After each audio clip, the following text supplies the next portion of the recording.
Саламатсызбы достар. Адвокат Таир Насханов сізбен бірге және бүгін біз кәсіп орындағы құжат айналымының болмауы және оның салдары қандай болуы мүмкін екендігі туралы айтатын боламыз.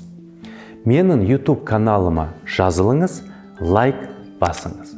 Сонымен кәсіп орындағы құжат айналымының болмауы қандай проблемаларға алып келеді? Қазіргі заманғы кәсіпкерлік қызмет айтарлықтай және қарқынды құжат айналымымен бірге жүреді. Бұл белгілі бір серіктестермен, контрагенттермен, клиенттермен, қызметкерлермен және әр түрлі шарттар, хаттамалар, актілер және басқа құжаттар. Сонымен қатар, бүгінгі таңда электронды құжат айналымын жүргізу қажет.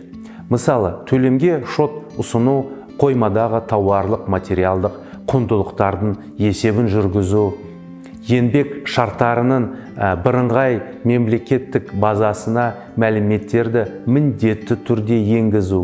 Егер сіз барлығына беймәлім қарап, әрекеттеріңізді құжаттар арқылы жазбасаңыз ше, онда проблемалар туындауы мүмкін. Олардың қатарында мемлекеттен түсетін ұйғарымдар мен айыппұлдар да бар.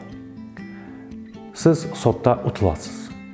Шарттың немесе орындалған жұмыс актінің болмауы қаржылық шығындарға әкеп соғады.